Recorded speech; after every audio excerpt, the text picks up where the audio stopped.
Assalamualaikum warahmatullahi wabarakatuh. Halo, perkenalkan, kami dari kelompok 24. Di sini kami akan mempresentasikan tugas besar 1 pengantar ilmu bahan. Kelompok 24 beranggotakan saya, Jumadaran Seda Permana, dan teman saya, Ilham Firmansyah. Pada kesempatan kali ini, kelompok kami akan membahas klasifikasi bahan konduktor, semikonduktor, isolator, superkonduktor, dan bahan magnetik. Dan secara garis besar, kami akan membahas secara umum mengenai bahan-bahan yang telah kami sebutkan.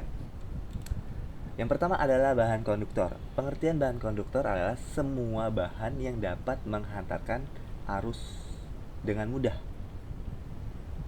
Nah, karakteristik konduktor adalah yang pertama bisa menghantarkan listrik, menghantarkan panas, menghantarkan suara atau getaran, dan yang terakhir mayoritas terbuat dari logam. Contoh konduktor bisa tembaga, besi, kuningan, aluminium, emas, perak, baja, dan lain sebagainya. Berikut ini adalah rumus mengenai hambatan listrik dari konduktor, yaitu R sama dengan Rho dikali L per A, yang mana R itu adalah hambatan listrik ya. Terus pengaplikasian konduktor bisa perlengkapan memasak, setrika, dan isi dari kabel listrik. Selanjutnya adalah semikonduktor. Nah, bahan semikonduktor ini adalah bahan yang unik nih. Jadi bisa merupakan sebuah bahan dengan konduktivitas listrik yang berada di antara isolator dan konduktor, atau bisa disebut bahan setengah pengantar listrik. Contohnya adalah germanium, silikon, atau arsenida gallium kristal. Nah, karakteristik semikonduktor apa sih? Jika tidak diberi arus listrik dengan cara dan besaran arus tertentu, bersifat sebagai isolator. Namun, bila diberi temperatur, arus listrik tertentu, tata cara tertentu, maka bisa berfungsi sebagai konduktor. Pengaplikasian semikonduktor bisa rectifier, transistor, dioda rectifier, thyristor, dan lain sebagainya. Selanjutnya adalah isolator. Pengertiannya apa sih? Bahan yang tidak dapat menghantarkan arus listrik. Hampir seluruh bahan non-logam disebut juga isolator. Karakter isolator adalah dalam bahan isolator, elektron-elektron tidak bebas bergerak. Tetapi pada tegangan yang tinggi, isolator juga dapat berfungsi sebagai konduktor. Nah, pengaplikasian dalam isolator bisa sebagai pusbar isolator ya, bukan pusbar aja. Kalau pusbarnya itu dia konduktor. Nah, yang kedua ada pelapis tembaga pada kabel, isolatif sistem listrik, gelas, plastik, kayu, wol, gabus, dan lain sebagainya. Selanjutnya adalah superkonduktor dan bahan magnetik akan dijelaskan oleh teman saya, yaitu Ilham Firmansyah. Baik, selanjutnya merupakan superkonduktor. Pengertiannya merupakan sebuah material yang memiliki hambatan listrik bernilai 0 pada suhu yang sangat rendah atau dapat mengantarkan arus walaupun tanpa adanya sumber tekanan. Contoh superkonduktor itu merkuri. Di sini ada beberapa karakteristik superkonduktor. Yang pertama, superkonduktor bisa berubah-ubah menjadi isolator, menjadi konduktor, menjadi semikonduktor bila pada suatu keadaan ruangan tertentu, pada suhu tertentu. Yang kedua itu, superkonduktor dapat mengaparkan arus walau tanpa adanya sumber tegangan, karena dia emang hambatannya 0, jadi pada suhu tertentu dia dapat mengantarkan arus.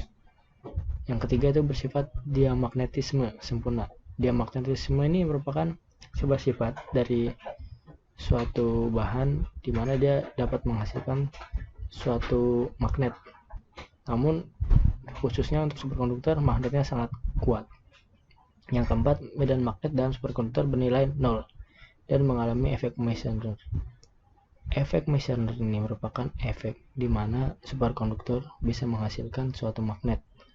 Nah, di sini kekuatan dari efek Meissner ini, superkonduktor mampu mementalkan magnet-magnet yang ada karena dia dapat menghasilkan magnet sendiri. Kemudian pengaplikasian superkonduktor untuk saat ini yaitu kereta api sistem magnetik superkonduktor. Selanjutnya magnetik. Pengertiannya ialah suatu bahan yang mampu menarik benda. Benda-benda lain di sekitarnya yang memiliki sifat bahan khusus, yaitu diamagnetik, paramagnetik, ferromagnetik. Beberapa contoh magnetik yaitu ferit, zinc, nikel. Nah, ini merupakan rumus dari magnetik. H sama dengan B per mu. B ini merupakan rapat garis-garis gaya, mu merupakan permeabilitas zat itu, H merupakan kuat medan magnet. Kemudian beberapa karakteristik magnetik. Yang pertama itu gaya magnet dapat menembus benda. Kedua, magnet mempunyai dua kutub, yaitu kutub utara dan kutub selatan. Apabila kutub magnet sejenis didekatkan sama lain, maka kedua kutub itu akan saling menolak-menolak. Kemudian apabila kutub utara dengan selatan didekatkan, maka mereka akan saling tarik-menarik. Sifat magnetik dapat lemah bila seperti sering jatuh, terbakar, itu sifat listrik bakal melemah. Beberapa pengaplikasiannya magnetik ini, yang pertama itu alat galvanometer, motor listrik, relay, sama kereta maglev. Kesimpulan dari ini, kita dapat mengetahui dan memahami setiap klarifikasi bahan-bahan penting. Karena dalam mengetahui dan memahami, kita dapat menggunakan bahan tersebut dengan sesuai. Hal ini tidak lepas dari pengaruh setiap karakteristik dan sifat-sifat setiap bahan. Materi ini kami ambil dari beberapa pustaka, yaitu dari Wijaya IK Material Teknik Elektro 2015, dari SMC Semiconductor Device Physical dan Teknologi Second Edition 2001, dan El Solmari and Edwes Electrical Property of Material 7 tahun edisi 2004.